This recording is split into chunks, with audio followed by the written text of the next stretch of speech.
Bismillahirrahmanirrahim. Assalamualaikum warahmatullahi wabarakatuh. A good day to everyone and Salam Malaysia Madani. Welcome all to EJRI 3.0 Action Research and Innovation Colloquium International Level 2024 organized by PPD Kuala Muda Yan. For your information, the presentations in this colloquium were all recorded by the presenters themselves using the Open Broadcaster software, and they are being streamed live from our Persada Impian studio at the helm of the Resources and Information Technology Unit, PPD Kuala Muda Yan. For today, ladies and gentlemen, you can follow the presentations which are simultaneously streamed live through two presentation rooms, Room 1 and 2, on PPD Kuala Muda Yan MOE YouTube channel and also on PPD Kuala Muda Yan Learning Sector Facebook page. Now, ladies and gentlemen, you are currently in Room 2. For attendance registration purposes, you can fill in the attendance link given in this YouTube chat box. All participants will receive participation certificates only after you have sent in your colloquium feedback form, which will be uploaded in the afternoon session. Ladies and gentlemen, before we begin, make sure you press the like, share and subscribe button on our PPD KMY MOE YouTube channel. Without further ado, let us begin our session today. Today in Room 2, we will be having presentations from Indonesia and also from Malaysia. Let us begin with our session. We have here today with us Dr. Nanik Krishnawati Darmawan. Dr. Nanik Krishnawati Darmawan is a lecturer who focuses on general education and character development. With over 10 years of experience in educational psychology, Dr. Nanik aims to integrate theory with practical application, help students advance academically and professionally, and explores innovative instructional strategies. Her work focuses on understanding psychological dynamics in the services industry, enhancing mental strength, preparing for challenges, and raising industry standards. Dr. Nanik worked as a lecturer at Management and Science University in Malaysia and in Human Resource Department of Budi Andika Company from 2020 until 2023. She was also the Director of Axis Consultant from 1996 until July 2021. As a consultant and practitioner with the team, she had also done a PLN's project for recruitment and service excellence training to all Indonesian PLN branch. Let us now welcome Dr. Nanik to present on her research. Assalamualaikum warahmatullahi wabarakatuh. Selamat pagi, good morning everybody. Salam dari Indonesia, Jakarta. Baiklah, pertama-tama saya mengucapkan terima kasih, thank you so much for invite me to join the event. Terima kasih sekali lagi saya ucapkan kepada teman-teman yang ada di Malaysia untuk mengundang saya ikut serta di dalam acara ini. Baiklah, dalam kajian tindakan kali ini, saya akan berbagi pengalaman atau menginformasikan tentang kondisi bagaimana yang ada di Indonesia. Baiklah teman-teman sekalian, beberapa saat ini ada sering sekali terjadi beberapa kekerasan ya kepada anak maupun remaja ataupun orang tua. Jadi ini terjadi di Indonesia hampir setiap hari, everyday, itu di dalam televisi atau di news kabar-kabar atau di YouTube atau di TikTok, apa saja di sosmed itu terjadi sebuah kekerasan sosial yang terjadi di kalangan ini. Oleh karena itu, izinkan saya akan memaparkan seberapa kuat well-being atau kekuatan diri dari mental daripada remaja yang ada di Indonesia. Baiklah.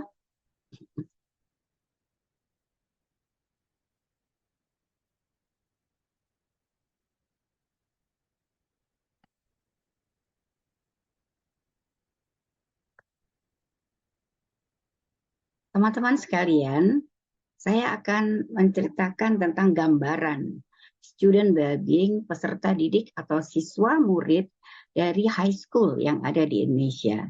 Ini kita lakukan tahun lalu, last year. Saya akan mulai dulu kenapa tadi sudah dilakukan bahwa kami meneliti ini karena terjadinya banyak sekali kekerasan yang terjadi di sekolah. Banyak sekali ada siswa sekolah dasar lompat dari kelas, ya, dari lantai 3 sekolah, kemudian remaja yang saling menganiaya bahkan membunuh temannya sendiri. Bahkan yang orang tua juga demikian, ada yang membunuh suami, baik sebaliknya suami membunuh istri dan lain sebagainya. Oleh karena itu, sebuah mental illness yang ada di kalangan students atau ke sekolah, persekolahan, ini sangat mengganggu. Oleh karena itu, Kementerian Indonesia mulai meminta melihat bagaimana profil atau kekuatan daripada well-being students yang ada di Indonesia. Kita tahu bahwa sekolah merupakan peranan penting terciptanya kenyamanan. Apakah benar itu kenyamanan? Ada beberapa item nanti kita akan tunjukkan, saya akan tunjukkan instrumen-instrumen apa saja yang kita lihat, survei atau live research yang saya lakukan. Inilah dia terjadinya munculnya sebuah emosi yang negatif. Itu terjadi, makanya banyak sekali kekerasan-kekerasan yang terjadi. Oleh karena itu kita akan melihat seberapa besar emosi positif. Positive emotion, it's called student well-being, dalam proses belajar siswa di sekolah, di mana student well-being or emosi positif ini menentukan keberhasilan pencapaian tujuan daripada pendidikan. Oleh karena itu, permasalahan well-being di Indonesia ini sangat concern sekali kementerian untuk supaya tahu di provinsi-provinsi mana yang lemah di dalam kekuatan-kekuatan positif emotion tersebut. Nah, salah satu adalah lingkungan sekolah yang berperan terhadap kenyamanan itu merupakan sangat diperlukan sekali yang ada di Indonesia atau di mana saja di seluruh dunia. Beberapa riset sebelumnya melaporkan bahwa well-being di sekolah itu bisa memberikan dampak positif pada siswa. Di antaranya tingkat kepercayaan diri atau self-confidence or konsep diri gitu ya. Itu menurut Hawken, dan sebuah optimisme or strong motivation ya, itu di dalam baik itu belajar, baik itu life, baik itu masa depan ya, masa depan future academic or future life gitu. Di sini pentingnya sekali untuk kekuatan tersebut. Nah, well-being di sekolah ini dipengaruhi oleh diantaranya adalah harga diri ya, harga diri anak, kemudian dukungan sosial atau social adjustment, kemudian hubungan interpersonal, kemudian adversity intelligence. Di sini menurut para ahli, baik Alwi maupun Pak Rohman dan lain sebagainya, this is a relation, growth and mindset and social adjustment and harga diri. Di sini adalah penting sekali. Ini adalah salah satu yang mendasari instrumen yang kami lakukan untuk mengetahui peta atau mapping daripada kekuatan-kekuatan personal daripada students Indonesia, especially for high school or teenage ya. Di sini kita lakukan jenis penelitian ini merupakan sebuah penelitian kuantitatif dengan menggunakan skala school well-being. Penelitian ini bertujuan untuk mengetahui description of school well-being dari beberapa provinsi yang kita teliti. Antara lain, populasi dalam penelitian ini adalah SMA, siswa SMA or high school students di beberapa provinsi, it means 20 provinsi ya, yang ada pada Indonesia, yang semuanya berjumlah 34 provinsi. Kemudian kita menggunakan teknik sampling yang digunakan, yaitu random sampling, di mana pemilihan sampel dilakukan secara acak di situ. Dan total sampel dalam penelitian ini lumayan besar, adalah 2.800 orang atau siswa. Hasil daripada research tersebut, kita menggunakan statistik ANOVA, kita melihat adalah di mana ada perbedaan antara between groups and between groups, ya, asal dalam baik itu sum square-nya maupun mean square-nya, sehingga akan terjadi dari analisa ini gambaran yang rendah dalam well-being itu adalah provinsi yang paling ujung Indonesia, yaitu Aceh, dengan skor 2.550 and dengan range 2 to 3. Dan yang paling tinggi adalah Provinsi NTB, yaitu Nusa Tenggara Barat, gitu ya, dengan skor dari Wessler 2.80. Nah, dari 20 provinsi yang mewakili survei awal ini, kita dapat pahami bahwa data atau grafik chart yang di atas perbedaan setiap provinsi. Sementara itu, setiap perbedaan kita abstrak kemudian dianalisa kemudian pada kondisi. Kita lihat di sini. Di sini paling tinggi dari chart ini adalah kita lihat yang paling rendah adalah di sini Aceh. Oleh karena itu mungkin akan menjadi suatu perhatian dan kita akan combine-kan dengan beberapa problema case criminal case yang ada di provinsi-provinsi ini. Apakah memang relevan yang seperti itu? Kalau memang itu terjadi, maka untuk penelitian berikutnya di provinsi-provinsi ini yang sudah memiliki sebuah mapping, kita akan lebih telusuri lebih dalam. Nah, izinkan saya juga akan menunjukkan nanti instrumen, tentang apa saja yang ada di dalam instrumen tersebut dan bagaimana sebenarnya pengelolaannya dari item-item daripada instrumen tersebut. Teman-teman sekalian, di dalam pembahasan research ini berdasarkan dari analisis yang kita buat, yang dilakukan dari 2.800 subjek, terdapat sebanyak 1 provinsi yang berada pada tingkat rendah dan 1 provinsi subjek pada tingkat tinggi, sementara 17 provinsi lainnya dalam kategori sedang.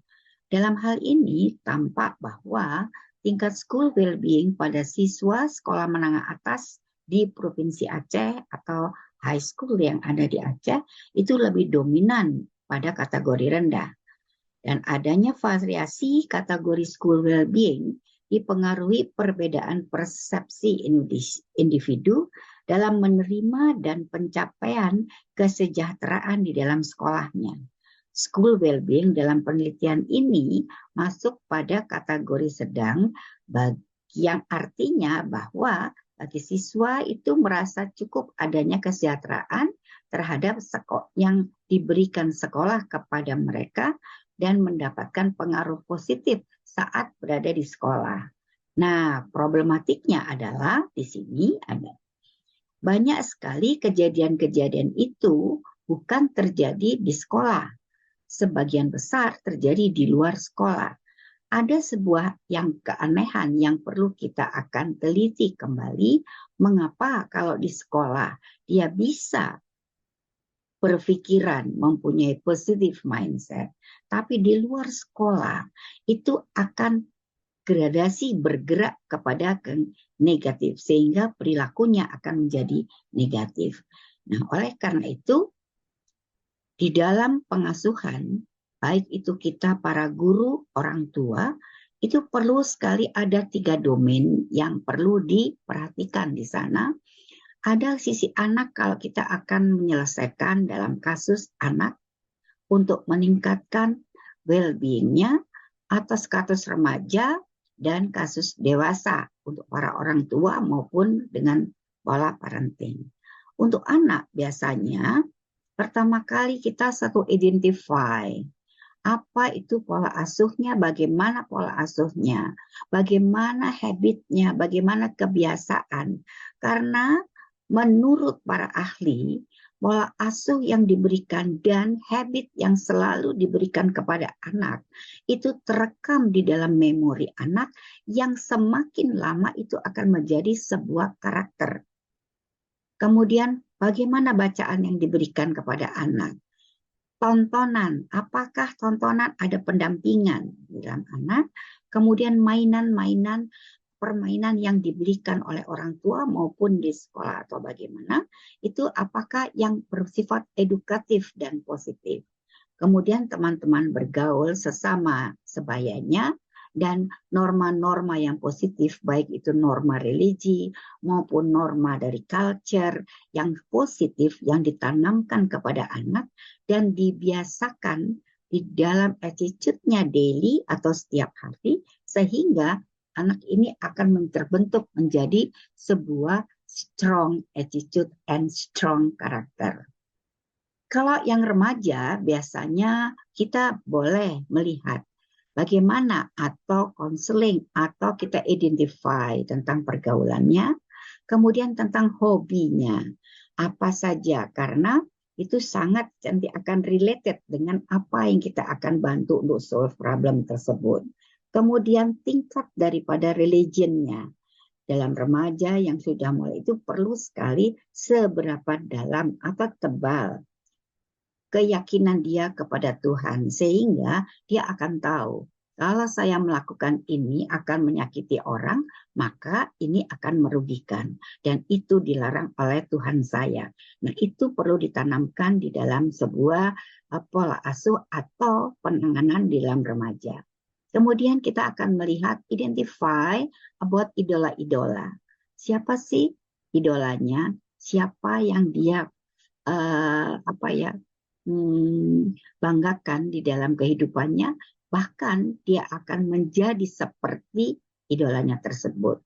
Kemudian kepercayaan diri, kebanyakan pada usia-usia ini banyak yang weak ya untuk self confidence-nya. Kemudian itu penting, kemudian teman dekatnya, karena itu penting sekali apakah dia memiliki teman dekat positif, apakah memiliki teman dekat negatif. Karena di dalam usia-usia yang sedang membentuk sebuah strong diri, kekuatan diri dan karakter yang baik, positif gitu ya, maka itu perlu sekali untuk menjajaki atau dilakukan pemantauan terhadap teman-temannya supaya tidak terlalu dalam dia mengikuti perilaku-perilaku yang kurang baik di dalam pergaulan. Kemudian bagaimana visi masa depan? Apakah dia memiliki sebuah dream ya, sebuah impian untuk masa depan dia ingin menjadi apa, seperti apa atau apa. Itu penting sekali untuk kita identify for the earlier ya, untuk solve problem for teenage. Nah, kalau bagi orang dewasa, tadi kita bicara tentang sekolah, kalau memang orang dewasa, bahkan ini sangat berpengaruh juga terhadap perkembangan anak atau pola asuh, maka perlu apakah benar nih orang dewasa yang terjadinya adalah bunuh diri, kemudian membunuh satu sama lain, atau dan lain sebagainya, bahkan buang anak dan lain sebagainya, kita akan melihat apakah masalahnya. Apakah yang menyebabkan dia menjadi stres gitu ya. Kemudian adakah dia punya teman untuk dia berkeluh kesah, bersharing gitu ya, atau curhat istilahnya. Kemudian seberapa dalam keimanannya kepada ketuhanan yang Maha Esa. Kemudian life vision-nya, tujuan hidupnya dia itu apa sebenarnya. Tujuan hidup, baik itu hidup secara pribadi, baik itu hidup secara berkeluarga, atau hidup kalau dia menjadi orang tua. Kita ingin korek semuanya, kita akan identify, kita akan keluarkan semua apa yang ada di mindset mereka. Kemudian di dalam apakah keputusannya itu selama ini keputusannya menurutnya bagaimana, menurut orang-orang sekelilingnya bagaimana, sehingga kita bisa menentukan apakah ini mengalami gangguan-gangguan mental ringan atau sedang atau berat. Nah, ini yang terjadi, yang kita teliti. Kemudian kesimpulan, conclusion daripada ini adalah berdasarkan hasil penelitian dan pembahasan dapat disimpulkan bahwa secara umum student well-being pada siswa sekolah menengah atas atau high school dalam kategori sedang. Dan hasil penelitian yang dilakukan oleh Kakak Simpul menunjukkan kondisi lingkungan, environment in school, ya, di dalam sekolah school ternyata memberikan peran yang cukup signifikan terhadap gangguan depresi atau depresi anak, ya. Sementara peneliti yang lain, Konuda Rimbela juga mengungkapkan dimensi yang pertama, the school well-being adalah having. Apa itu having? Yaitu meliputi dia memiliki tempat belajar yang convenient, nyaman, dan di sekitar sekolah. Akhirnya di sana bahwa di faktor-faktor yang meningkatkan school well-being sekolah adalah faktor internal dan eksternal. Oleh karena itu, kita sebagai guru perlu sekali meningkatkan empowerment terhadap internal anak tersebut dan eksternal, yang sehingga anak bisa membuat keputusan mana yang dia akan pertahankan dan kembangkan di dalam dirinya dan mana yang dia akan bisa untuk menghindari atau menolak hal-hal di lingkungan eksternal yang akan merusak dirinya. Itu saja dari saya, tapi saya izinkan akan menunjukkan slide atau instrumen yang saya buat. Terima kasih atas perhatiannya. Sampai jumpa.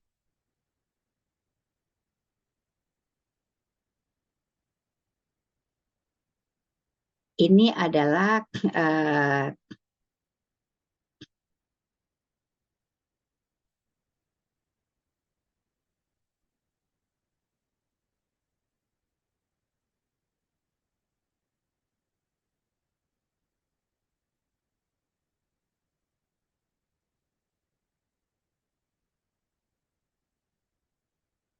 ya.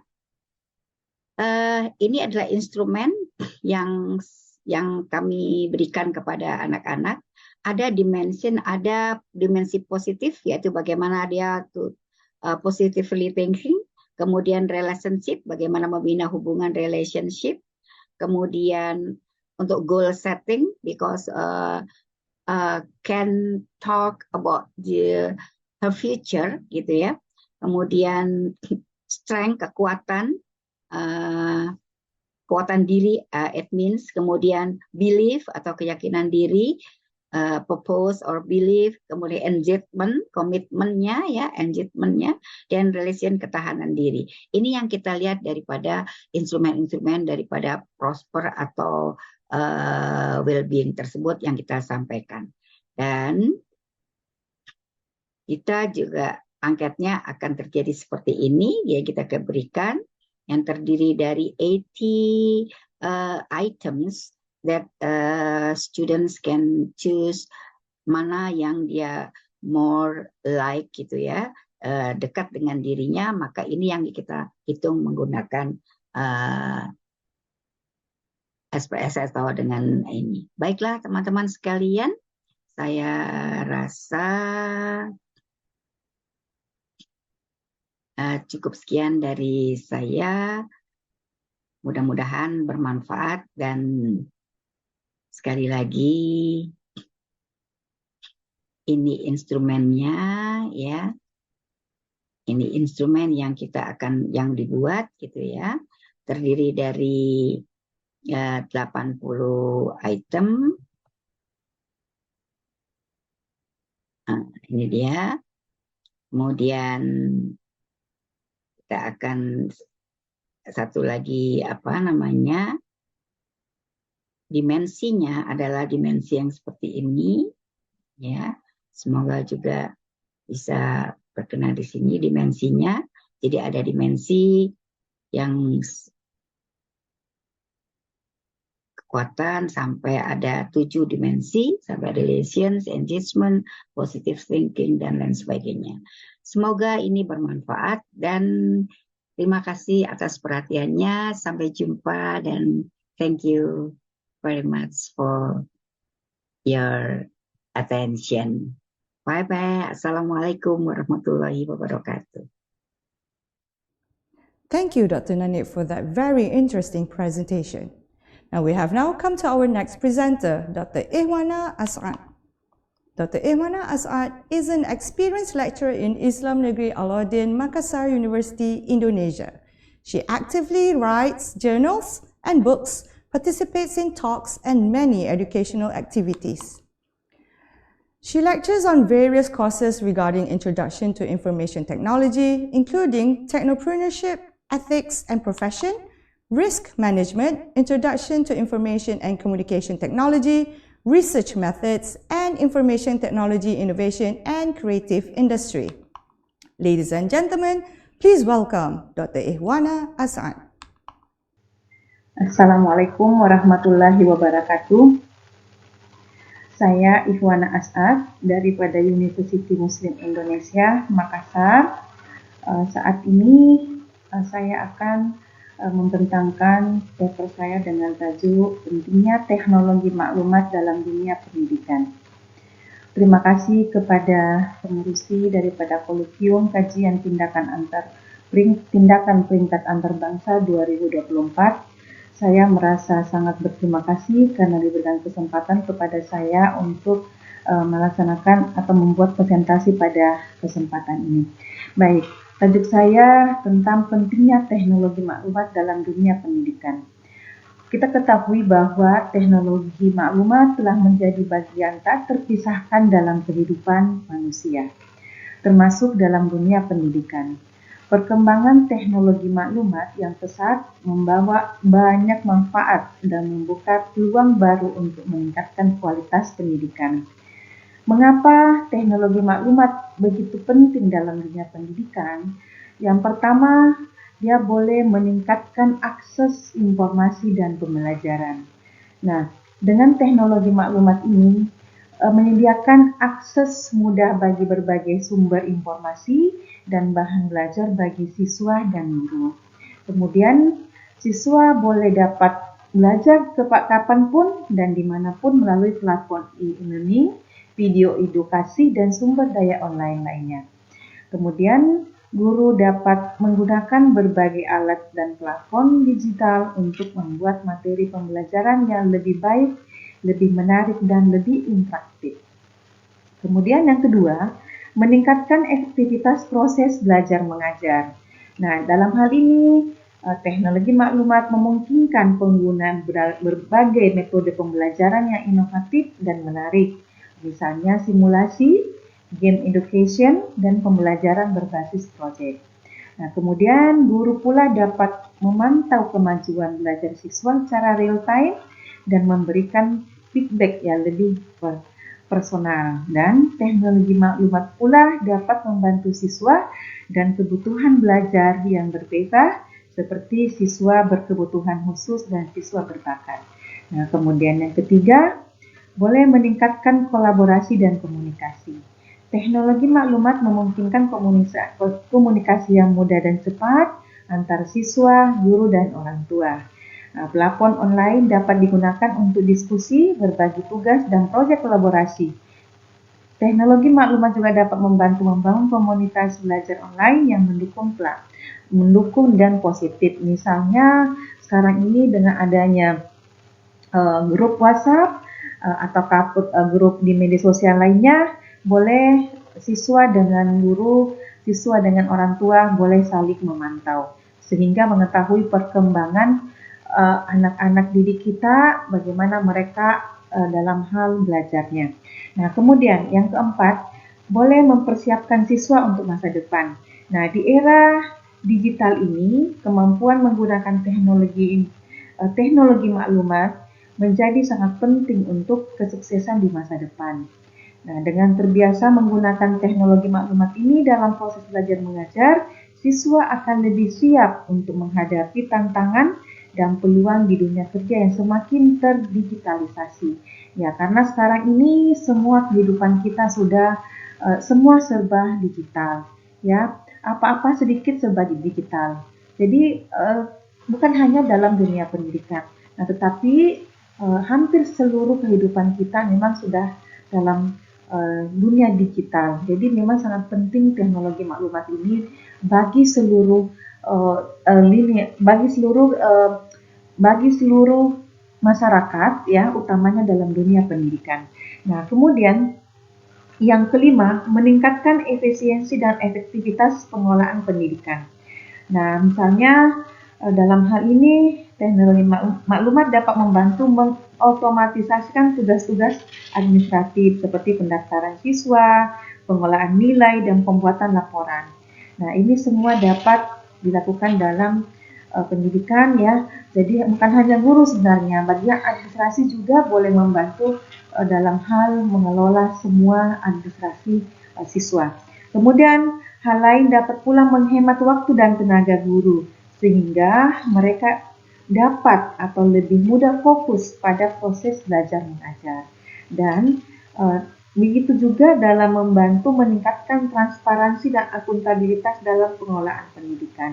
Jadi semua boleh dikelola dengan baik dengan menggunakan teknologi maklumat. Nah, jadi kelima ini sangat penting bagi kemajuan pendidikan dari sisi teknologi maklumat ini.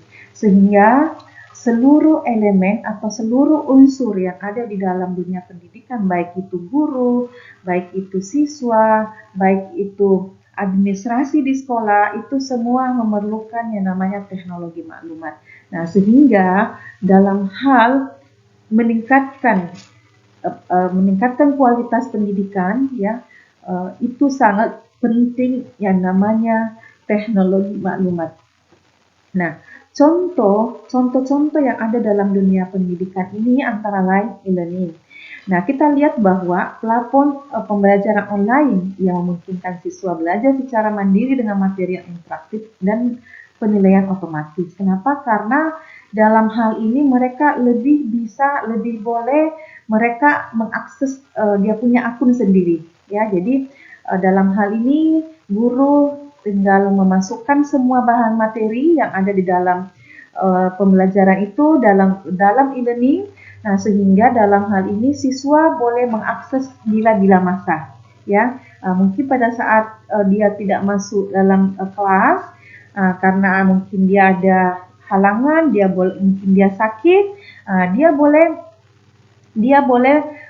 belajar sendiri, ya. Dia boleh belajar sendiri. Kemudian kalau ada tugasan, mereka boleh mengambil tugasan di dalam e-learning tersebut. Nah, sehingga memudahkan siswa dan guru dalam hal memantau bagaimana perkembangan siswa dalam hal pembelajaran.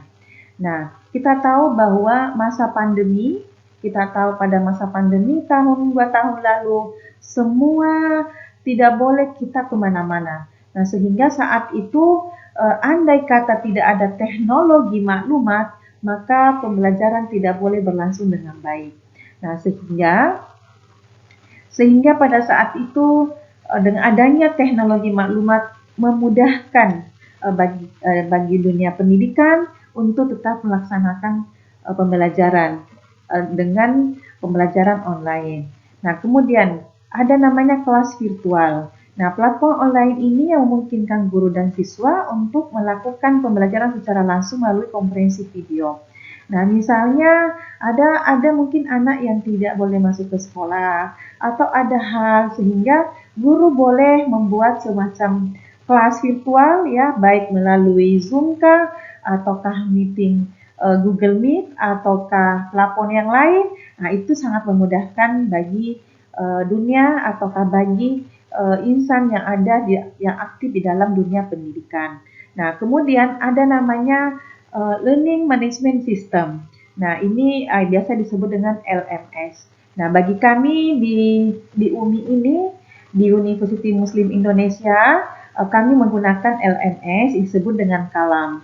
Jadi seluruh dosen, seluruh mahasiswa mereka memiliki akun ya dengan nomor metrik mereka sendiri, identiti mereka sendiri, kemudian mereka boleh mengakses baik mengenai kehadiran, baik tugas-tugasan yang ada di dalam perkuliahan, mereka boleh akses kapan dan bila-bila masa. Nah, sehingga seluruh elemen yang ada semua wajib mengetahui tentang teknologi maklumat ini. Nah, kemudian ada namanya media pembelajaran digital, ada video edukasi, ada animasi, dan simulasi yang dapat digunakan untuk membuat pembelajaran lebih menarik dan interaktif. Nah, ini media pembelajaran ini, jadi seorang guru ataukah dosen dituntut untuk mereka memahami teknologi ini. Mereka boleh membuat video-video edukasi, jadi pada saat ada hal mereka tidak boleh masuk dalam kelas, mereka boleh mengirim video tadi dalam di LMS sehingga mahasiswa atau siswa dia boleh mengambil pelajaran dari video-video yang diunggah ataukah diupload di dalam LMS tersebut. Nah, kemudian ada namanya aplikasi edukasi. Nah, aplikasi ini dirancang untuk membantu siswa belajar mata pelajaran seperti matematika, bahasa, dan sains. Sehingga bagi sekolah yang benar-benar ataukah kampus yang benar-benar ingin maju saat ini, mereka harus memanfaatkan teknologi maklumat sebagai sebuah media untuk memajukan dunia pendidikan. Nah, tetapi dalam hal ini, teknologi itu memudahkan manusia. Namun kita pun harus paham bahwa dalam menerapkan teknologi maklumat ini ada beberapa tantangan atau cabaran yang harus kita ketahui bersama. Yang pertama, adanya kesenjangan akses. Dalam hal ini bahwa tidak semua student, tidak semua siswa boleh memiliki akses yang sama terhadap teknologi informasi atau teknologi maklumat. Boleh jadi seorang siswa tidak berkemampuan untuk itu. Misalnya dia tidak ada kuota, kalau kami di Indonesia menyebut kuota ya, data ya, paket data, ataukah wifi di rumah dia tak tersedia sehingga dia tak boleh mengakses pembelajaran yang ada. Nah, itu tantangan yang pertama. Yang kedua, keterampilan teknologi maklumat. Nah, keterampilan ini pun sangat penting ya. Apabila seorang guru atau dosen dia tidak memahami teknologi maklumat ini, maka dia tidak boleh mengajar dengan baik. Kenapa? Karena semua serba digital, sehingga teknologi maklumat ini harus dimanfaatkan dengan baik. Nah, sehingga pada saat ada seseorang guru, ada seorang dosen yang tidak mengikuti perkembangan, maka dia tidak boleh menjadi seorang guru yang baik. Nah, kemudian yang ketiga, biaya. Nah, biaya ini boleh kita tahu atau cost ya, kami sebutnya biaya kalau di Indonesia. Nah, biaya ini sangat penting ya. Implementasi teknologi maklumat ini dalam pendidikan membutuhkan biaya, memerlukan biaya yang tidak sedikit ya. Karena yang pertama tadi kita boleh membuat LMS ini tinggi biaya pembuatannya dan maintenance-nya.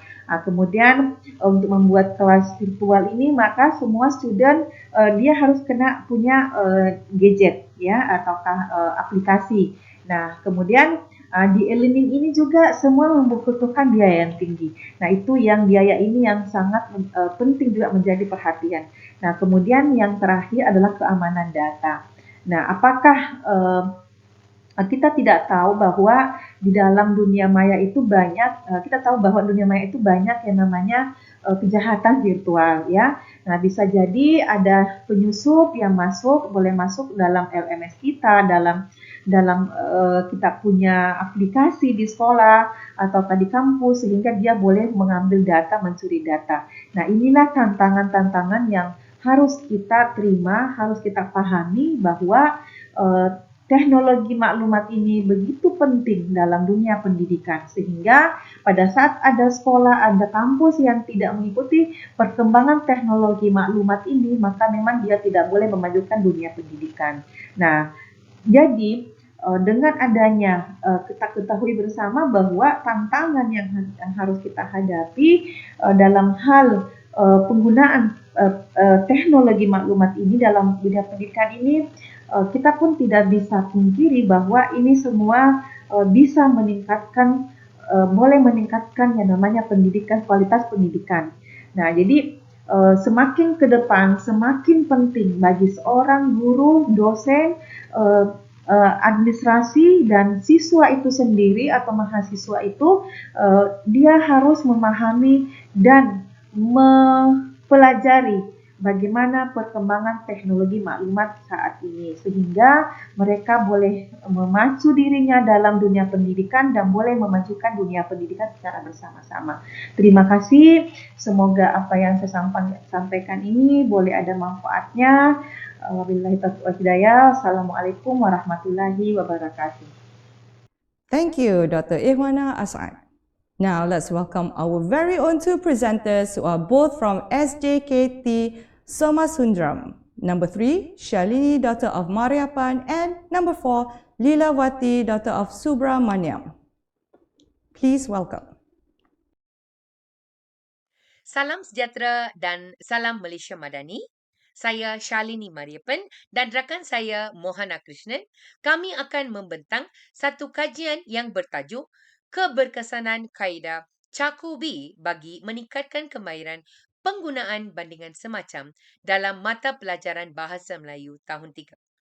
Kami berkhidmat di SJKT Somasundaram, Sungai Petani, Kedah. Pengenalan, bahasa Melayu merupakan bahasa kebangsaan kita.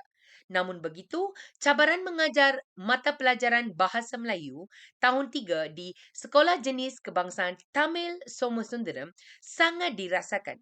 Apabila murid-murid tahun 3 mengalami masalah penggunaan bandingan semacam untuk memahami konsep dan mengaplikasikannya dalam latihan penulisan, maka kajian ini dilaksanakan bagi memastikan minat dan inisiatif murid meningkat untuk menguasai kemahiran bandingan semacam sebagai elemen penting yang terkandung dalam DSKP. Fokus kajian kami adalah mengkaji penggunaan bandingan semacam, kedua pula menganalisis pemahaman dan penguasaan konsep bandingan semacam, ketiga pula mengidentifikasi pola umum kesalahan yang terdapat dalam bandingan semacam, keempat pula menentukan bahagian-bahagian yang memerlukan perhatian khusus, kelima pula meningkatkan pemahaman dan kemahiran bahasa Melayu murid, yang keenam mengupayakan murid untuk belajar bahasa Melayu secara lebih kompeten dan mengaplikasikan bandingan semacam dalam komunikasi seharian. Objektif umum pula mengenal pasti jenis bandingan semacam yang sering digunakan oleh murid tahun 3 dan mengaplikasikannya dalam ayat yang diberikan. Objektif khusus adalah menilai kefahaman murid tentang konsep bandingan semacam dan penggunaan perkataan bandingan seperti macam atau seperti atau bagai. Seterusnya, menganalisis sejauh mana bandingan semacam membantu meningkatkan kreativiti murid tahun 3. Metodologi kajian kami adalah pemerhatian semasa proses pengajaran dan pembelajaran melalui penggunaan latihan Kahoot untuk interaksi dan penilaian. Kami melaksanakan strategi untuk meningkatkan kehadiran dan penglibatan murid dalam kelas. Mengubah kaedah PDP dengan menggabungkan kaedah online dan offline melalui strategi Cakubi. Cakubi merupakan akronimi bagi cari pasangan, dapat kunci dapat saya, dan jom bina ayat. Tindakan yang dilaksanakan adalah mula-mula kami menyiapkan instrumen, kami membuat pemerhatian, kami mengadakan praujian, selepas itu kami menjalankan prosedur kajian kami selama 4 minggu. Setelah 4 minggu habis, kami mengadakan ujian pasca. Kami mendapat rumusan yang tepat melalui analisis data.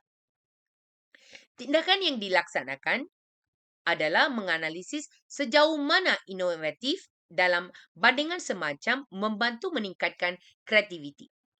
Aktiviti yang dijalankan adalah cari pasangan. Untuk mengenal pasti bandingan semacam, kami menggunakan inovasi seperti dalam slide. Inovasi ini membantu murid mencari pasangan bandingan semacam dengan tepat. Contohnya, besar macam gajah, apabila mereka mendapat gambar gajah, murid akan mencari perkataan besar dalam kotak permainan inovasi ini. Selain itu, menilai kefahaman murid tentang konsep bandingan semacam dan penggunaan perkataan bandingan semacam atau seperti atau bagai. Dengan aktiviti dapat kunci, dapat saya. Seterusnya, penguasaan bahasa Melayu murid tahun 3 dengan mengisi 4 daripada 5 ayat yang diberikan dengan betul. Dengan aktiviti jom bina ayat. Yang ini adalah dapatan kajian kami. Hasil kajian menunjukkan responden yang dikaji mencapai objektif. Strategi Cakubi sangat membantu dan membimbing murid mengenal bandingan semacam dalam tempoh kajian ini dilaksanakan. Maka kami tidak memerlukan kitaran kedua bagi kajian ini. Yang ini adalah graf dapatan kajian. Rumusan impak positif adalah kami bersyukur kerana aktiviti berjalan dengan lancar. Kajian ini memberi peningkatan yang positif terhadap pencapaian akademik bahasa Melayu kepada murid berbangsa India. Kesannya, sebelum kajian, responden tidak dapat membuat latihan bandingan semacam kajian ujian pra, ujian pasca serta aktiviti pemulihan, pengayaan dan pengukuhan membantu mengatasi masalah. Pengajaran menggunakan 3 jenis strategi berjaya meningkatkan penguasaan responden. Penemuan kajian pula, tindakan dalam kajian meningkatkan kemahiran murid menguasai penggunaan bandingan semacam. Dengan ini, kami tidak perlukan kitaran kedua untuk memantapkan kaedah pengumpulan data. Pemerhatian, kajian dilaksanakan untuk menjadi contoh bahan kajian kerana sebelum ini tidak mempunyai kajian berdasarkan tajuk ini. Kesimpulan rumusan adalah peningkatan pencapaian murid dalam konsep dan mengenal konsep bandingan semacam dengan lebih mendalam selepas kajian ini. Kesimpulannya, strategi Cakubi diharapkan membantu murid tahun 3 mengatasi masalah bandingan semacam. Lebih banyak kajian diperlukan pada penggunaan bandingan semacam dalam pengajaran bahasa Melayu. Kajian lanjut membantu murid memahami cara terbaik mengajar konsep ini. Kami akui kesulitan mendapat contoh kajian yang relevan. Diharapkan strategi ini dapat dipraktikkan oleh guru-guru lain di sekolah SJKT.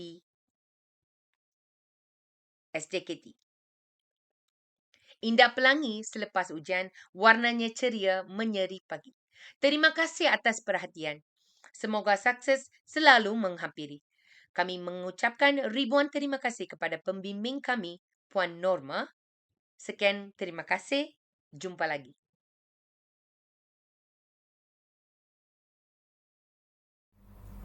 Selamat sejahtera dan salam Malaysia Madani. Saya Lilawati Subramaniam bersama rakan setugas saya Tiba Yalapan ingin berkongsi hasil kajian kami yang bertajuk Teknik Funwriting untuk meningkatkan kemahiran penggunaan huruf besar dan huruf kecil bagi murid tahun 4 di kalangan murid SJKT Somasundaram.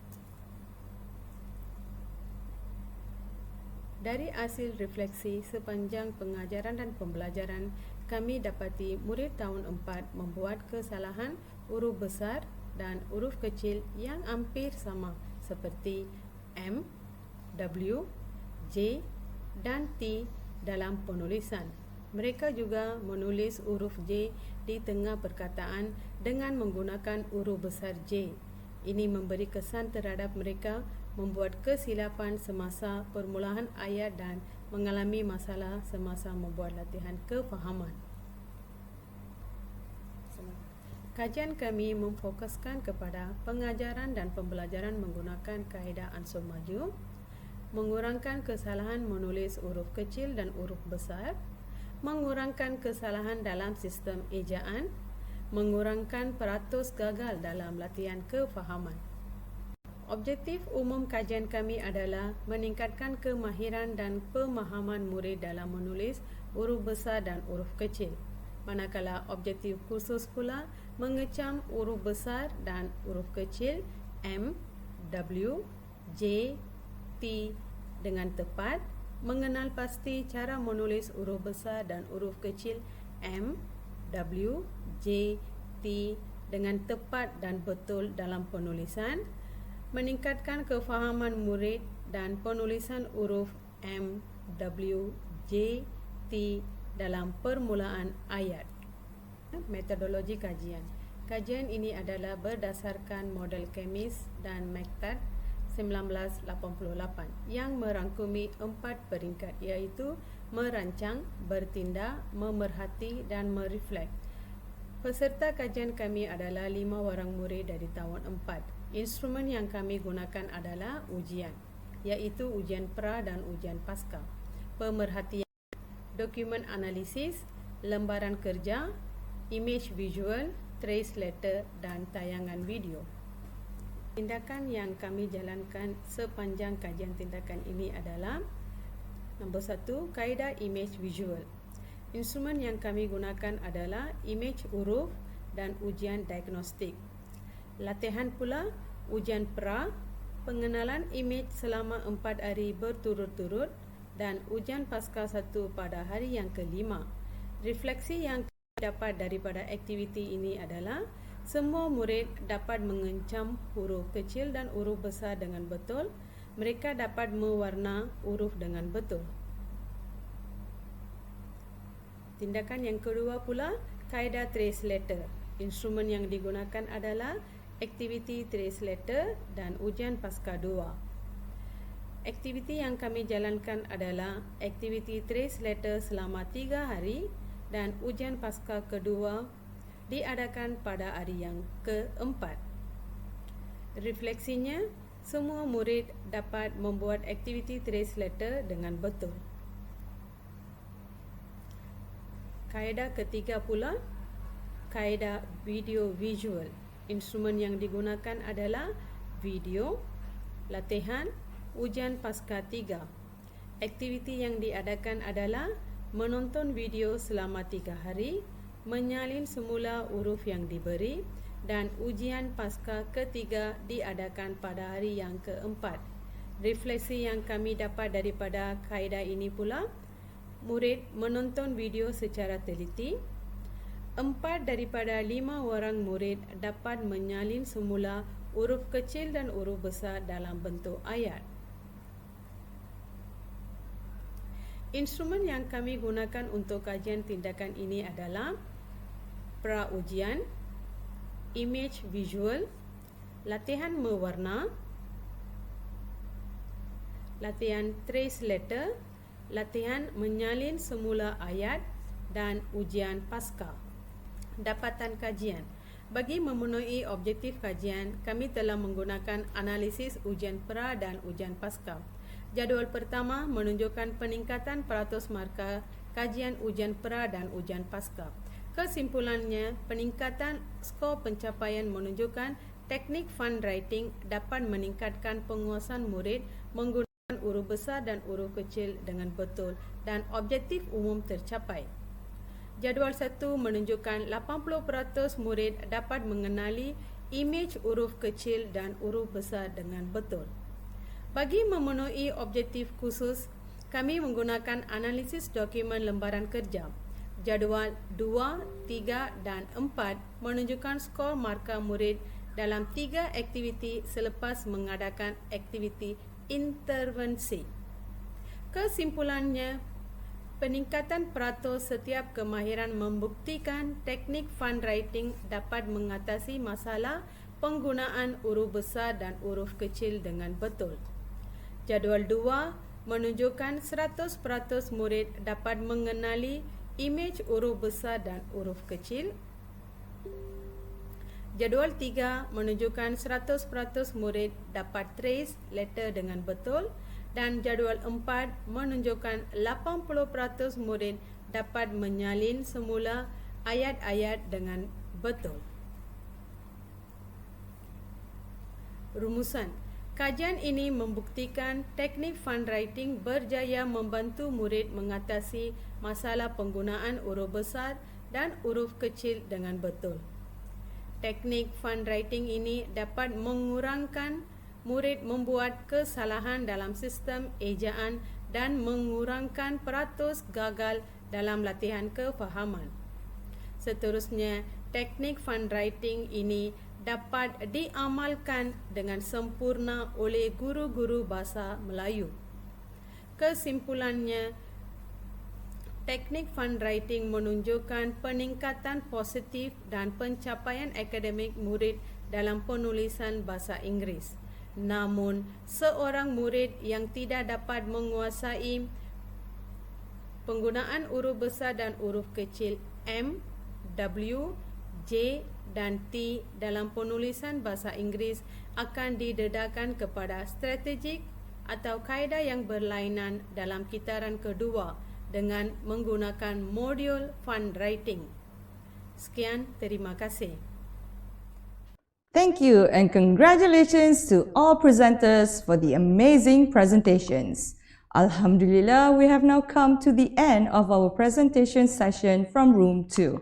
We shall continue our next Ejerai 3.0 session soon, so please stay tuned.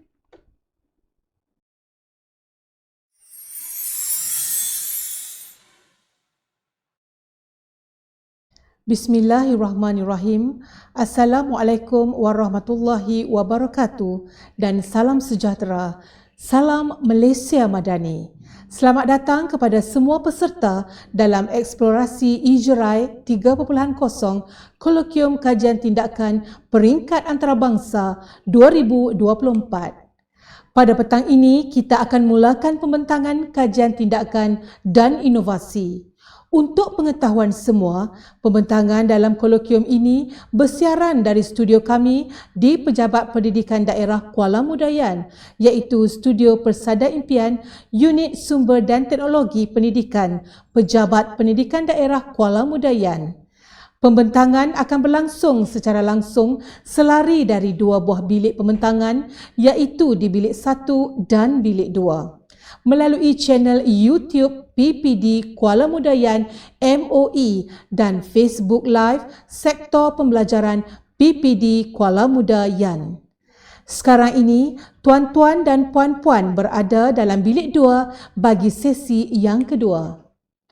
Untuk tujuan pendaftaran, tuan-tuan boleh isikan pautan yang akan kita berikan dalam chat box YouTube ini atau mengimbas QR code paparan skrin yang dipaparkan. Semua peserta akan diberikan sijil penyertaan hanya apabila tuan-tuan dan puan-puan menghantar borang penilaian kolokium yang akan dimuat naik pada hari akhir kolokium, iaitu pada hari Selasa 28 Mei 2024. Tuan-tuan dan puan-puan, sebelum kita mulakan acara, pastikan anda semua sudah pun menekan butang like, share dan subscribe channel YouTube PPD KMY MOE. Pada petang ini, sebanyak 5 pembentangan akan dilangsungkan. Saya rasa para pembentang sudah pun bersedia untuk membentangkan kajian tindakan masing-masing. Sebelum kita bermula, sekali lagi saya ingin peringatkan bahawa masa pembentangan ialah 8 minit sahaja. Mohon semua pembentang dapat mematuhi masa yang ditetapkan. Dalam pembentangan pada kolokium ini, kita tidak akan membuka masa untuk sesi soal jawab. Jika tuan-tuan dan puan-puan ada persoalan, tuan-tuan boleh menulis soalan tersebut dalam chat box. InsyaAllah, para pembentang akan menjawabnya nanti. Berikut dibacakan senarai pembentang pada hari Ahad 26 Mei 2024 sesi petang. Giliran 10, Nur Ramzan Ahmad Malindo Joslan dari SMK Tinusa Sandakan.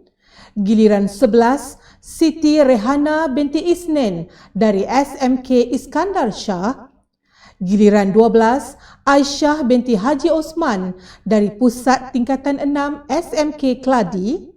Giliran 13, Abdul Muhin bin Abdul Mohsin dari College Vocational Alustar dan giliran 14, Sharifah Nur Karuniza binti Wan Masbahuddin dari SMK SPAU, Betong, Sarawak. Dipersilakan, Cikgu.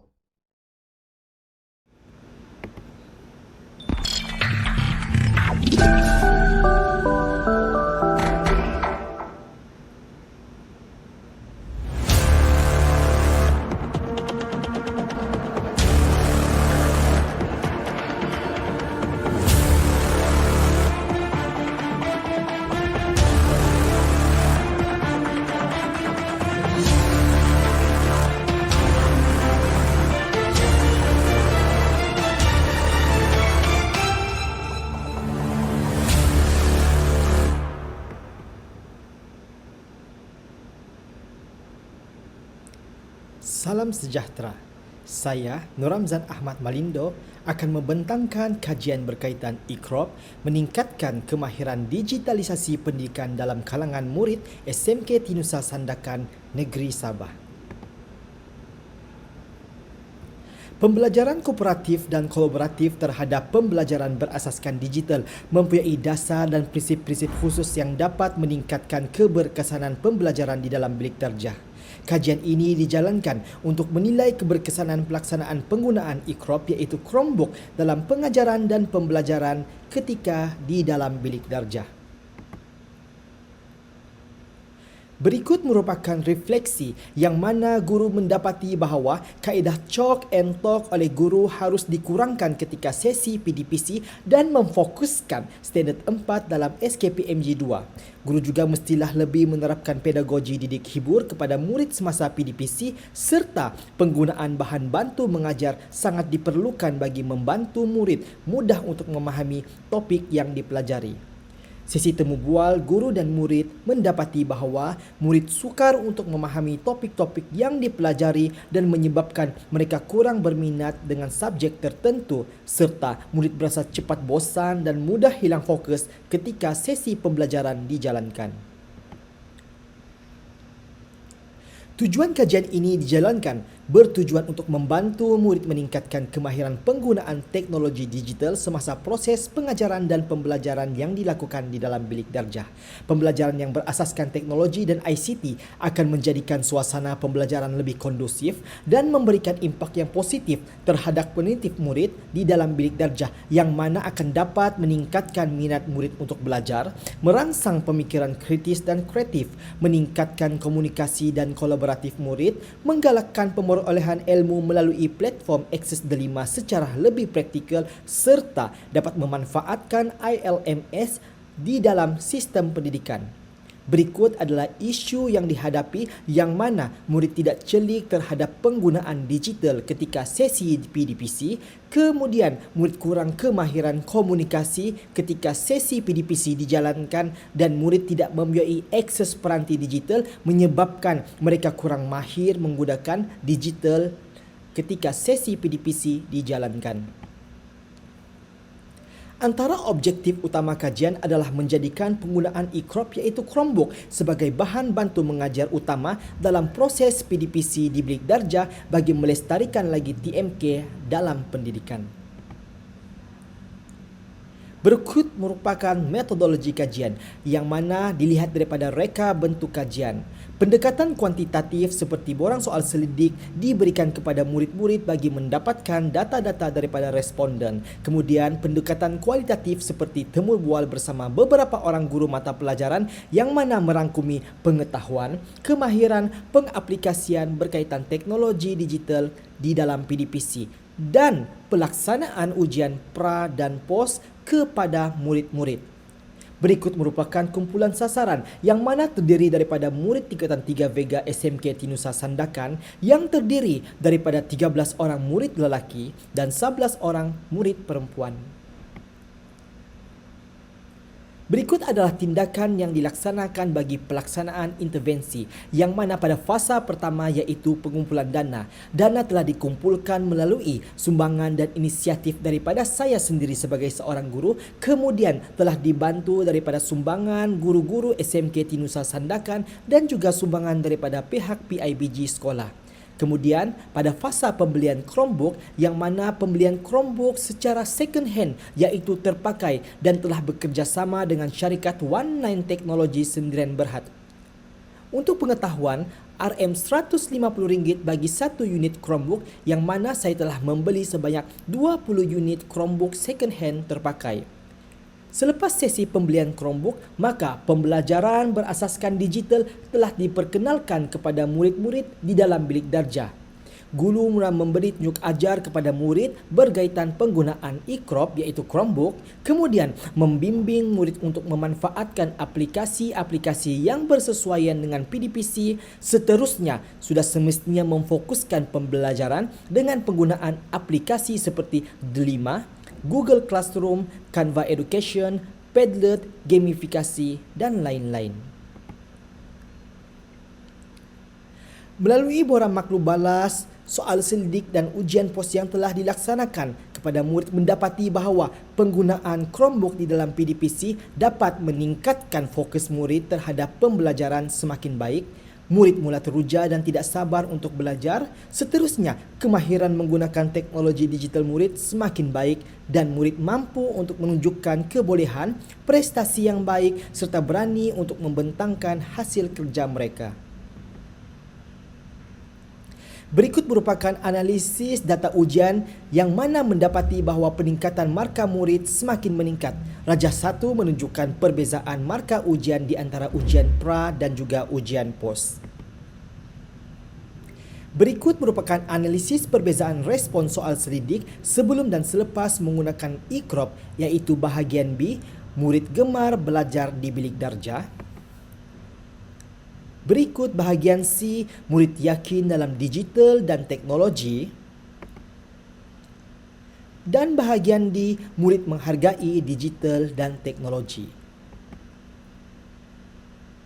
Berikut merupakan contoh penghasilan projek dan pembentangan yang dihasilkan oleh murid ketika sesi PDPC menggunakan Chromebook iaitu e-crop. Dalam proses PDPC, antara elemen yang paling penting untuk menjadikan pembelajaran bermakna di dalam kelas sudah semestinya peranan seorang guru bagi mencapai objektif pembelajaran tersebut tercapai. Oleh itu, sebagai seorang guru, guru berperanan untuk menjadi seorang perancang untuk memudahkan suatu proses pengajaran dan pembelajaran di kelas dengan lebih teratur dan baik. Dan murid juga hendaklah berperanan sebagai pelajar yang aktif dengan bersungguh-sungguh dalam meneroka dan meningkatkan lagi kemahiran pembelajaran digital teknologi.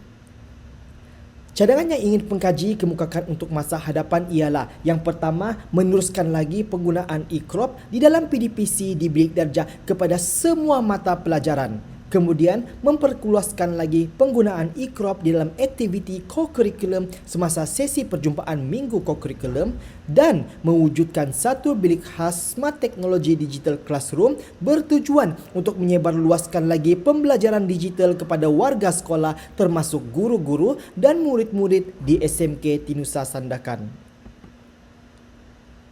Sekian daripada saya. Wabillahi taufiq wal hidayah. Wassalamualaikum warahmatullahi wabarakatuh.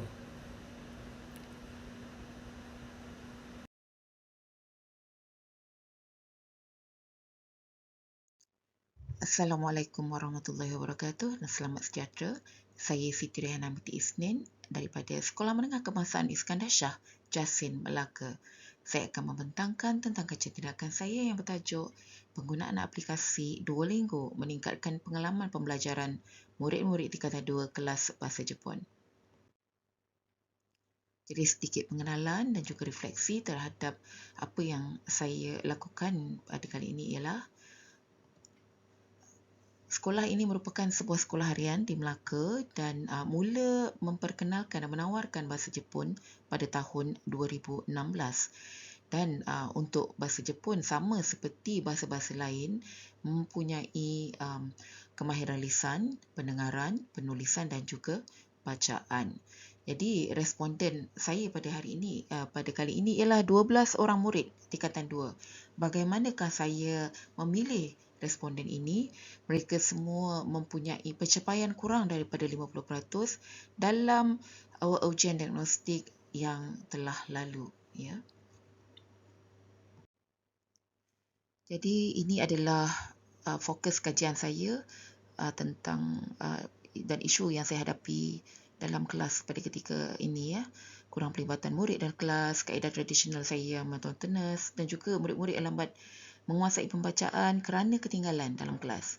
Dan juga saya kurang waktu bimbingan di kelas yang menyebabkan saya berfikir untuk menggunakan pembelajaran teradun. Dan juga ada perbezaan pencapaian dan kelajuan murid dalam kelas yang ada yang sangat-sangat laju dan ada juga yang lambat. Jadi apakah objektif untuk kajian saya pada kali ini? Yang pertama, meningkatkan pengalaman pembelajaran murid dalam bahasa Jepun menggunakan aplikasi yang saya pilih, iaitu aplikasi Duolingo, dan mengenal pasti elemen Duolingo yang boleh diadaptasi untuk digunakan dalam kelas bahasa Jepun. Untuk kajian tindakan saya menggunakan model kajian tindakan John McNiff dan ujian pra dan pasca. Selain daripada saya menggunakan soal selidik, aplikasi analisa penggunaan aplikasi Duolingo dan juga temu ramah dengan responden. Jadi ini adalah setelah saya melakukan pemerhatian terhadap pembelajaran dan pengajaran saya di dalam kelas, saya membuat refleksi, sedikit refleksi, apakah yang berlaku sebenarnya dalam kelas. Kemudian saya rancang tindakan. Dalam tindakan ini bersifat penggunaan aplikasi Duolingo dalam masa 10 hari untuk 12 orang murid. Mereka saya masukkan dalam satu kumpulan Telegram yang di mana dekat di situ saya pastikan mereka sentiasa menghantar maklumat dan juga menghantar screenshot apakah yang mereka lakukan dan setakat mana mereka berada dan juga markah mereka setakat itu. Dan kemudian saya nilai tindakan dan seterusnya mengubah suai untuk saya gunakan di masa akan datang. Jadi ini adalah dapatan kajian saya berdasarkan ujian pra dan pasca. Jadi ada berlaku sedikit peningkatan, walaupun ada juga yang sedikit saja peningkatannya, ya, tapi masih lagi ada peningkatan terhadap ujian pasca yang dijalankan dengan murid-murid. Dan ini merupakan hasil soal selidik. Beberapa soalan, iaitu yang pertama, penggunaan Duolingo membantu pelajaran bahasa Jepun saya, dan 58.3% ataupun 7 orang daripada 12 orang ini menjawab sangat-sangat membantu. Dan seterusnya, tiada yang menjawab sangat tidak membantu ataupun tidak membantu, ya. Seorang menjawab biasa-biasa saja. Okay, dan seterusnya, adakah kemahiran Duolingo? Apakah kemahiran Duolingo yang membantu pelajaran bahasa Jepun saya?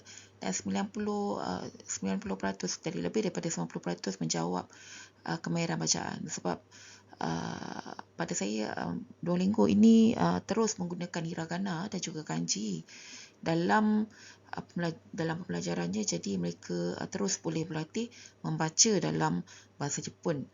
Dan juga mereka juga berlatih mendengar, membantu dalam pendengaran dan juga pembelajaran hiragana mereka. Dan seterusnya, pengalaman menggunakan aplikasi Duolingo setelah saya jalankan beberapa temu ramah dan juga soal selidik, mereka sangat seronok, dan ada juga yang bertanya kepada saya sekiranya mereka boleh teruskan menggunakan aplikasi Duolingo untuk bahasa Jepun, dan saya jawab tentulah bolehlah, ya. Seterusnya,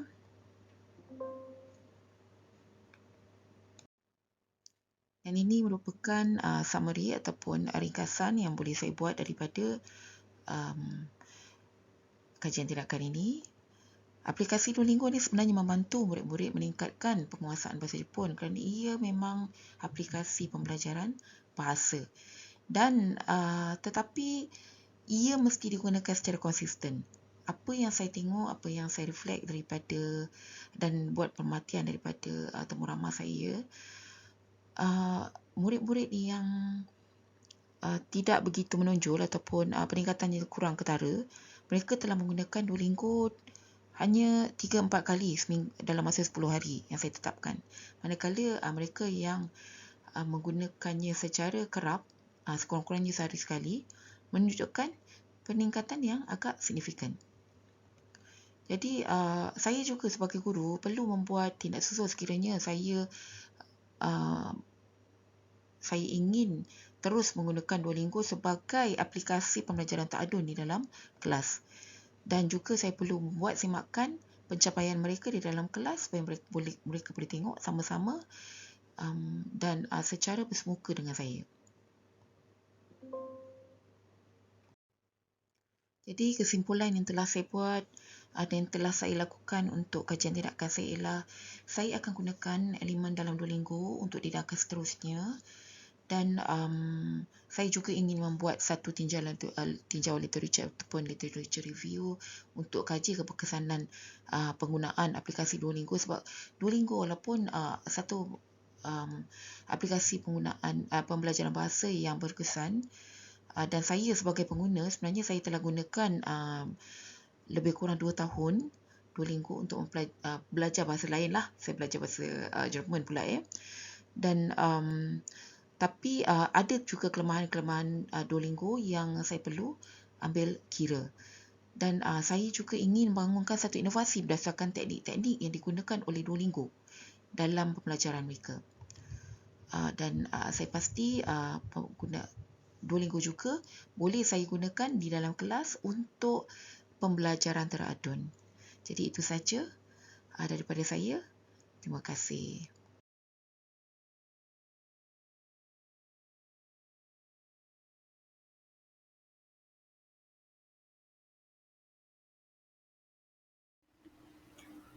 Bismillahirrahmanirrahim. Assalamualaikum warahmatullahi wabarakatuh, and a very good day I bid to all of the potential and dedicated educators out there.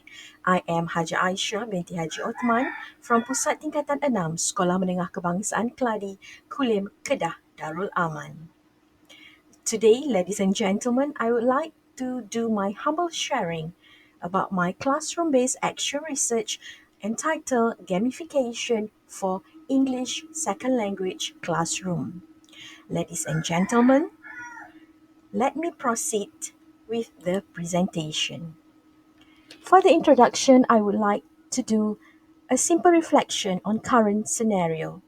If you can see, some of my students indicate that I have a lack interest of academic reading materials. Those articles are difficult to understand. That is from student 1.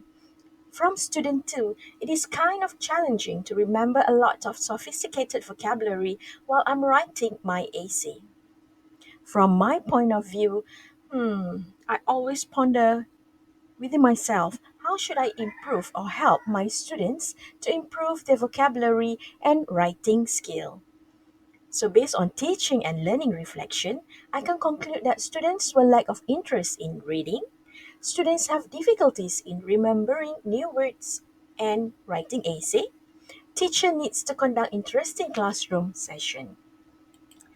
Ladies and gentlemen, the research focus or issues faced is number 1, students need to experience and learn the process or progress in learning new vocabulary and writing skills through the intervention of gamification, which is Easy Vocabulary Kit. And why Easy Vocabulary Kit?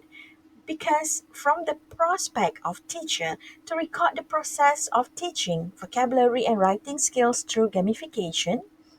And number 3, professional development progressed. For teaching and learning, this research focus is to practice gamification, which is Easy Vocabulary Kit, in teaching and learning new vocabulary and writing skill to exercise fun, creative, and innovative teaching and learning. If you can see, on my right, the students are playing the games. Ladies and gentlemen, so what are the research objectives? Number 1, to explore the process and progress of using gamification in learning new vocabulary. Number two, to investigate the role of gamification in reinforcing students' confidence, which are ideas and thoughts. And last but not least, to examine how gamification enhance teaching and learning process. So what are the research questions? Let us look at the research question one by one. Number one, how gamification contribute to students' acquisition of new vocabulary. Number two, how gamification assists students to gain more confidence in expressing their ideas or thought. And lastly, how the implementation of gamification improve students' writing skills. So these are the research objectives together with the research question. Ladies and gentlemen, how did I carry out the research? Based on my research methodology, I would like to share the experience of using McNeve and Whitehead Action Research Model. I did this research in 3 cycles. If we look at the diagram below, we can see phase 1 is to observe and reflect the teaching and learning reflection. Phase number 2 will relate to the action or intervention. And in this case, my intervention is gamification, which is easy vocabulary tower game. Phase 3 will involve the evaluation, which are based on document analysis, which are the student exercises, students' work. Number 2, unstructured interview. And number 3, classroom observation to see their behavior and their response to this game.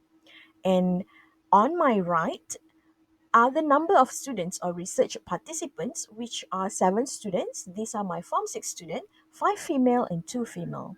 So how did I collect the data and do the analysis? It based on the students' worksheet, essay practice, and specific assessment criteria for this research. Number 2, I did carry out unstructured interview session by asking the questions to the student and to see how far they have positive progress to the game that they're playing to improve their writing and vocabulary skill. And the last one is classroom observation, reflection, and video analysis. And these are the sample of the exercises carried out in the classroom.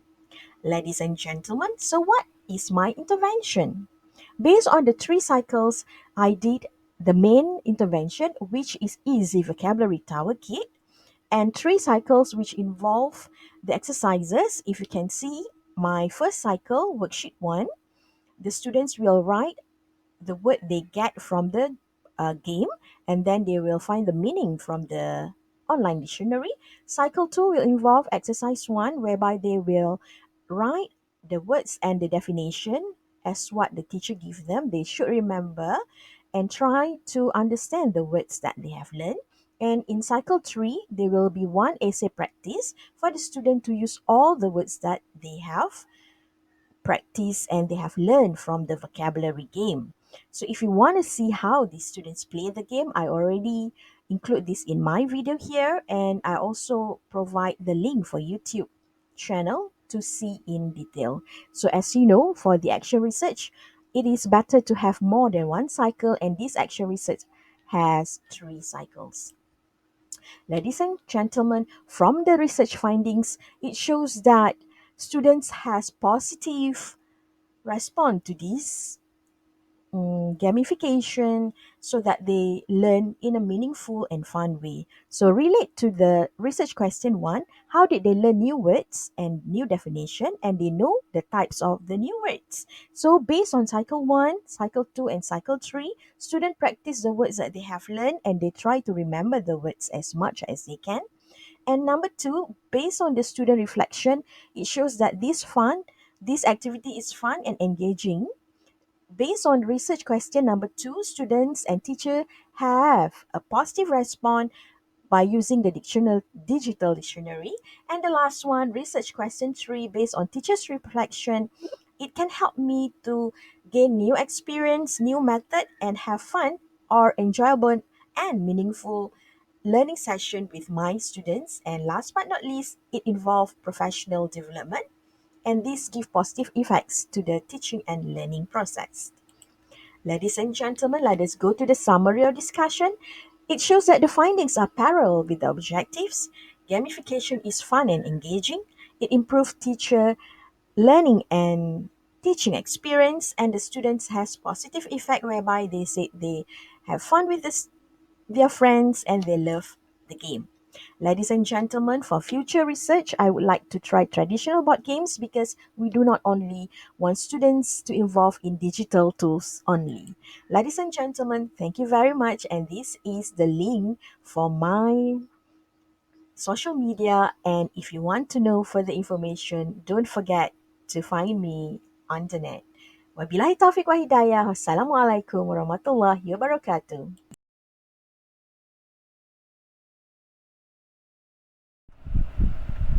Salam sejahtera.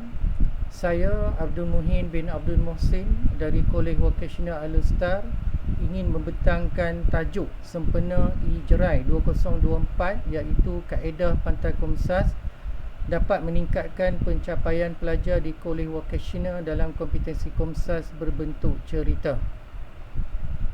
Ini merupakan pengenalan kepada kajian tindakan yang saya buat. Saya memetik kata-kata yang diucapkan oleh Mahasan Mahmud pada 2003 iaitu proses mendidik para pelajar perlulah sesuai dengan kaedah semasa yang relevan dengan mereka pada ketika ini.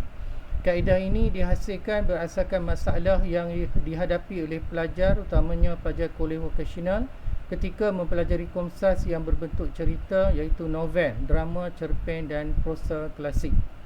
Pengajaran ini dilaksanakan secara efektif untuk membolehkan guru terutamanya yang mengajar subjek BM dapat menggalakkan pembelajaran aktif, pemikiran kritis dan meningkatkan motivasi para pelajar. Oleh sebab itu, guru dapat melaksanakan tugas mereka dalam usaha untuk meningkatkan kompetensi pembelajaran dan berfungsi sebagai pemudah cara yang berkesan terutama ketika mengajar kompetensi Komsas berbentuk cerita. Ini pula adalah fokus kajian ataupun isu yang dihadapi sehingga membolehkan saya menghasilkan kajian tindakan ini. Persoalan kajian yang pertama, apakah tahap pemahaman Komsas berbentuk cerita dalam kalangan pelajar kolej vokasional terutamanya di Kolej Vokasional Al-Ustaz.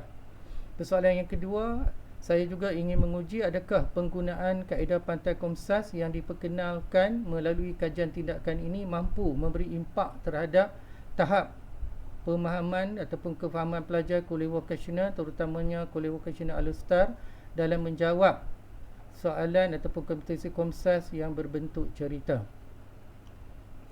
Ini pula adalah objektif kajian sehingga terlaksananya kaedah yang dibentangkan pada hari ini iaitu guru sebagai pemudah cara perlu membawa kepada perubahan dan keperluan dalam proses PDP Komsas yang dianggap membosankan pada pelajar. Oleh itu, kajian ini dihasilkan untuk membantu para pelajar membetulkan sikap negatif mereka terhadap kompetensi Komsas yang boleh menjejaskan keputusan mereka dalam subjek Bahasa Melayu. Objektif yang kedua, untuk memupuk serta mengembangkan keyakinan diri dan sikap positif terhadap pembelajaran Komsas, terutama Komsas yang berbentuk cerita. Yang ketiga, kaedah ini juga diharapkan dapat meningkatkan pencapaian para pelajar dalam subjek Bahasa Melayu, terutamanya kertas 2, sama ada untuk aliran perdana yang mengambil CJ Pelajaran Malaysia ataupun Kolej Vokasional yang mengambil CJ Vokasional Malaysia.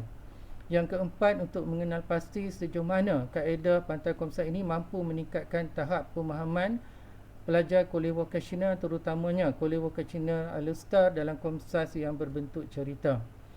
Ini pula adalah metodologi kajian. Saya memetik kata-kata sekaran 2006 iaitu reka bentuk satu penyelidikan merupakan teknik atau kaedah tertentu untuk memperoleh maklumat yang diperlukan untuk menyelesaikan satu-satu masalah.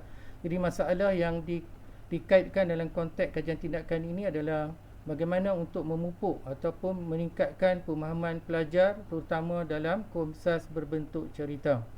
Oleh itu, pengkaji itu saya menggunakan reka bentuk kajian bukan berbentuk eksperimen dengan menggunakan kaedah tinjauan yang dapat menerangkan sikap, pendapat, tingkah laku dan karakter pelajar terhadap kaedah yang telah dihasilkan ini. Ini pula adalah tindakan yang dilaksanakan untuk memastikan sama ada kaedah Pantai Komsas ini mampu mencapai objektifnya dan menyelesaikan persoalan yang ditimbulkan dalam kajian tindakan ini. Kaedah Pantai Komsas ini dilaksanakan selama 4 minggu seperti yang tertera dalam jadual di bawah, iaitu minggu pertama dan menggunakan butiran untuk refleksi dan tinjauan awal, manakala minggu kedua adalah untuk menentukan fokus kajian dan merancangkan tindakan, manakala untuk melaksanakan kajian tindakan ini saya memerlukan minggu ketiga dan juga minggu keempat.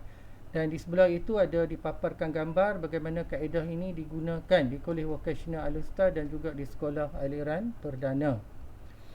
Ini pula adalah dapatan kajian. Untuk menguji keberkesanan kaedah Pantai Komsas ini, saya telah mengambil sampel ataupun responden daripada Kolej Vokasional Al-Ustaz dan juga beberapa sekolah aliran perdana untuk membuktikan bahawa kaedah ini benar-benar dapat membantu pelajar dalam meningkatkan pencapaian mereka dalam Komsas berbentuk cerita.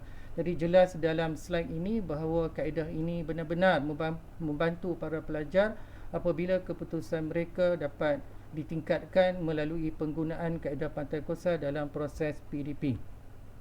Sebagai rumusan, dapatlah dikatakan bahawa kaedah ini dapat membina strategi pengajaran bagi memastikan pengajaran guru terutama ketika mengajar Komsas bentuk cerita lebih berpusat kepada pelajar yang sesuai dengan PAK 21.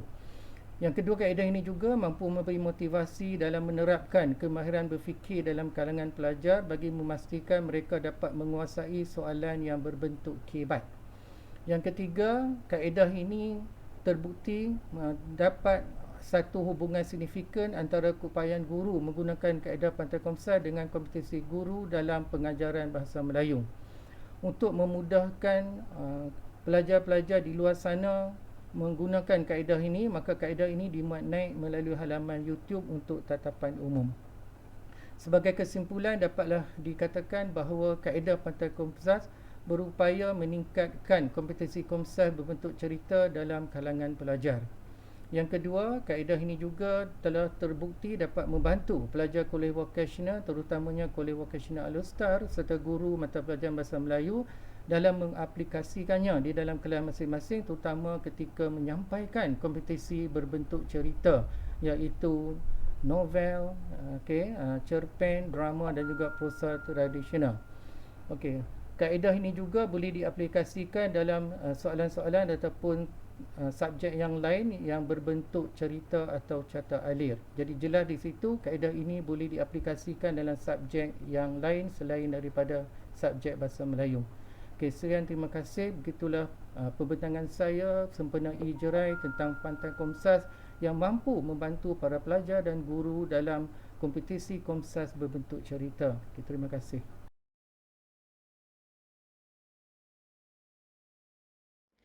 Assalamualaikum warahmatullahi wabarakatuh. Nama diberi Sharifah Nukaruniza binti Wan Masbahudin dari SMK Sepauh, Betong, Sarawak. Hadirin panel kajian tindakan yang dirahmati sekalian, Asma Haji Omar tahun 1986 telah menyatakan bahawa kemahiran bertutur merupakan satu keupayaan murid untuk menyatakan pendapat, untuk menyampaikan maklumat dengan nada dan intonasi yang sopan. Oleh itu, tajuk kajian tindakan saya adalah impak penggunaan teknik cakap dalam membantu murid meningkatkan kemahiran bertutur bahasa Melayu. Hadirin sekalian, apabila saya merefleksi amalan semasa saya ketika PDPC di dalam bilik darjah, saya mendapati bahawa kaedah pembentangan kurang berjaya untuk saya menilai tahap PBD murid. Hal ini kerana jawapan murid tidak berstruktur dan ia menjadi lebih bermasalah lagi apabila soalan-soalan tersebut melibatkan soalan kebat. Daripada ini, kesannya adalah murid tiada idea untuk bertutur kerana mereka suka untuk membaca nota ataupun slide yang diberikan.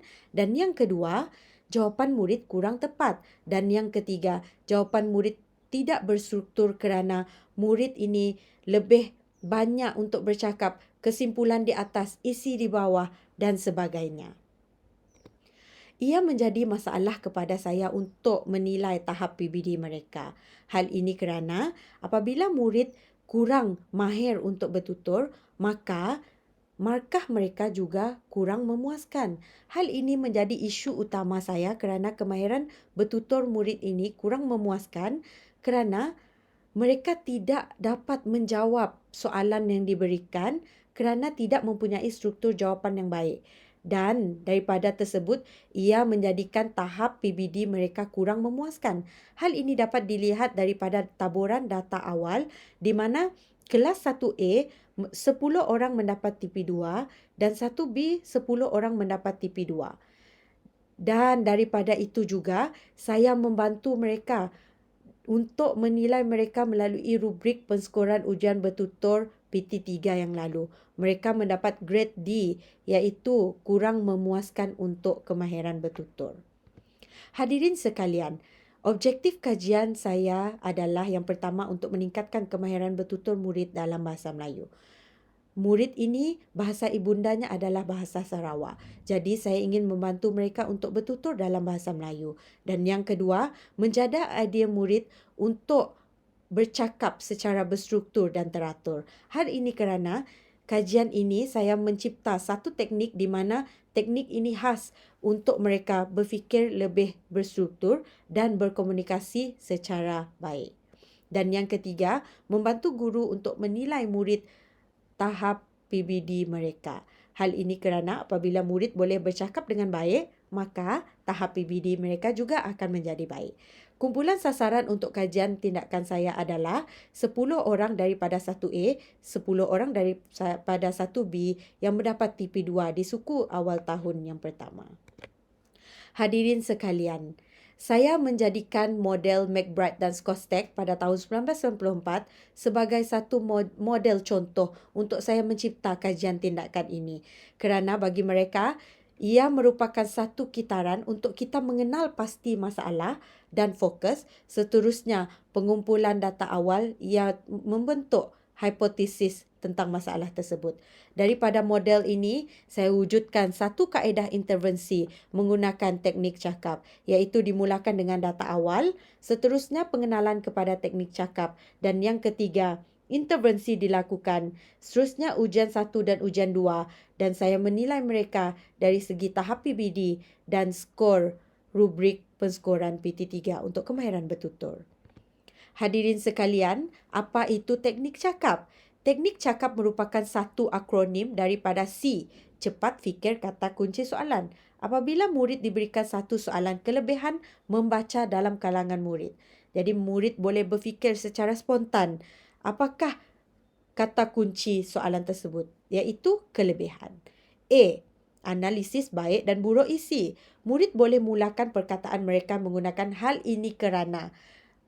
Oleh itu, murid setelah tahu kata kunci, mereka boleh menilai baik ataupun buruk isi yang ingin disampaikan oleh mereka.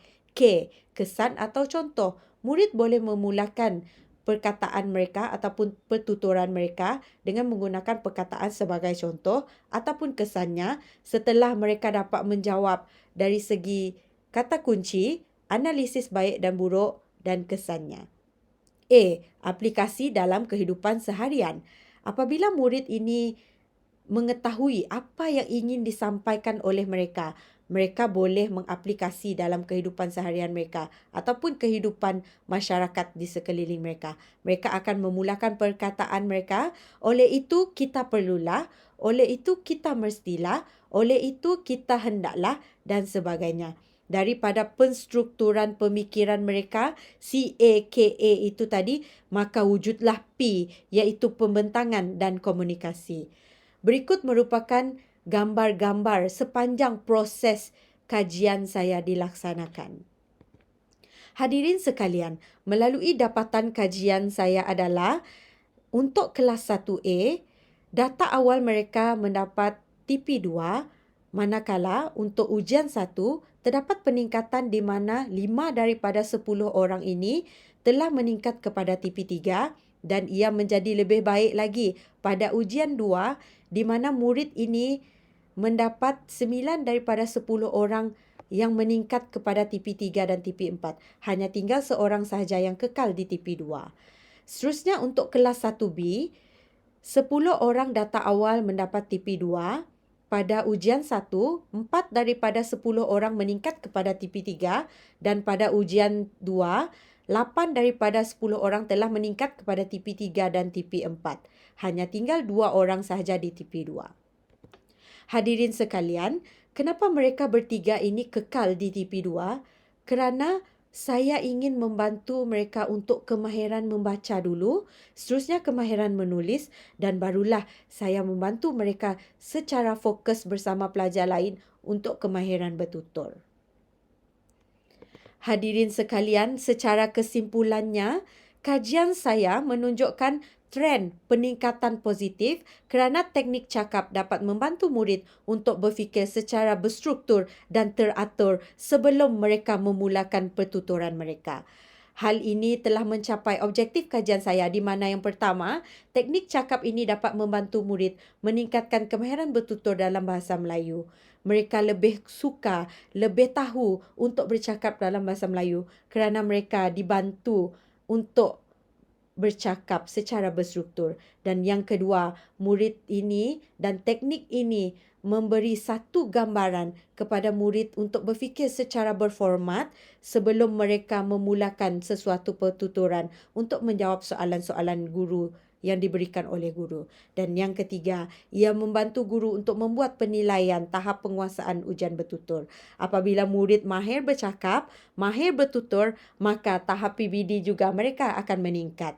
Oleh itu, secara keseluruhannya, teknik cakap memberi impak yang positif kepada murid dalam membantu mereka untuk kemahiran bertutur. Sekian, itu sahaja kajian tindakan saya. Assalamualaikum warahmatullahi wabarakatuh.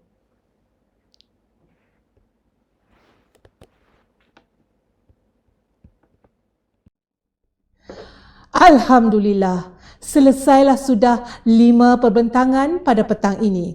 Kita akan teruskan pembentangan dalam kolokium kita dalam sesi akan datang, iaitu pada esok pagi 27 Mei 2024 hari Isnin jam 9 pagi. Untuk terus mengikuti pembentangan dalam kolokium ini, tuan-tuan dan puan-puan boleh dapatkan pautan melalui channel YouTube PPD Kuala Mudayan MOE dan Facebook Live Sektor Pembelajaran PPD Kuala Mudayan atau dengan membuat imbasan seperti yang dipaparkan ini. Suka saya ingatkan sekali lagi, jangan lupa tuan-tuan dan puan-puan haruslah membuat pendaftaran.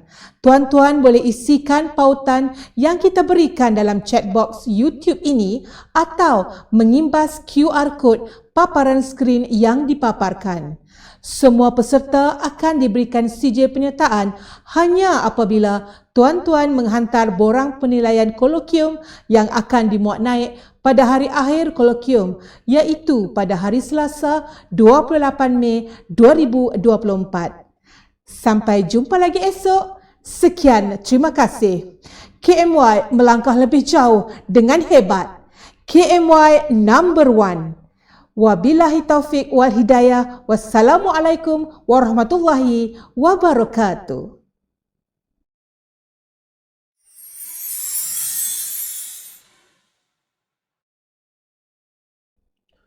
Assalamualaikum warahmatullahi wabarakatuh. Salam Malaysia Madani, salam KMY number 1. Bismillahirrahmanirrahim. Alhamdulillahi rabbil alamin. Wassalatu wassalamu ala sayyidina Muhammadin ashrafil anbiya'i wal mursalin wa ala alihi wa sahbihi ajma'in. Allahumma antas salam wa minkas salam wa ilayka ya'udus salam fahayyina rabbana bis salam ya salamu sallimna ajma'in waj'alna min ibadikas salihin. Ya Allah, Ya Rahman, Ya Rahim, segala pujian untuk Allah, pencipta dan pentadbir sekalian alam. Selawat dan salam ke atas semulia-mulia Nabi dan Rasul, junjungan kami Nabi Muhammad sallallahu alaihi wasallam, dan ke atas ahli keluarga dan para sahabat baginda semuanya. Ya Allah, Kau berikan nikmat dan kasih sayang-Mu kepada kami, agar kami dapat merasai rahmat dan kebaikan-Mu dalam apa jua perkara yang kami lakukan. Allahumma ya rabbal kainati wa qadiyal hajat. Kami merafakkan rasa kesyukuran kepadamu kerana telah mengizinkan kami untuk berada dalam eksplorasi Jerai 3.0, Kolokium Kajian Tindakan Peringkat Antarabangsa tahun 2024. Pada hari kedua ini agar diberkati dan dirahmati Allah Ta'ala. Mudah-mudahan kolokium ini akan menjadi medan yang subur kepada para pembentang dalam menyampaikan hasil kajian mereka agar dapat menjadi panduan dan ikutan kepada para warga pendidik dalam menghasilkan kaedah pembelajaran seiring dengan pendidikan masa kini. Allahumma ya wasi'al maghfirah wa ya munzilal barakah war rahmah. Satukanlah hati-hati kami. Eratkanlah semangat perpaduan di dalam kalangan para pembentang kami. Hindarkanlah diri kami daripada perasaan keji sesama sendiri, cemburu, nista, buruk sangka, iri hati, meninggi diri, sifat malas lagi lemah, tidak berdaya lagi kurang bermaya, dan segala sifat mazmumah yang pastinya menjatuhkan martabat kami, seterusnya menggagalkan hasrat kami dalam melahirkan generasi terbilang dalam kalangan kami. Allahumma hasin halatana siyasiyah wal iqtisadiyah wal ijtima'iyah ila ahsani halin innaka ala kulli syai'in qadir wa bil ijabati jadir. Allahumma aminna fi watanina wa asli ahwalana wa asli zata bainana wa ulata umurina wa ghuz biyadina wa bi aydihim ila ma fihi khairuna wa khairu watanana wahdina subul salam wa sallallahu wasallam ala sayyidina Muhammad wa ala alihi wa sahbihi ajma'in walhamdulillahi rabbil alamin.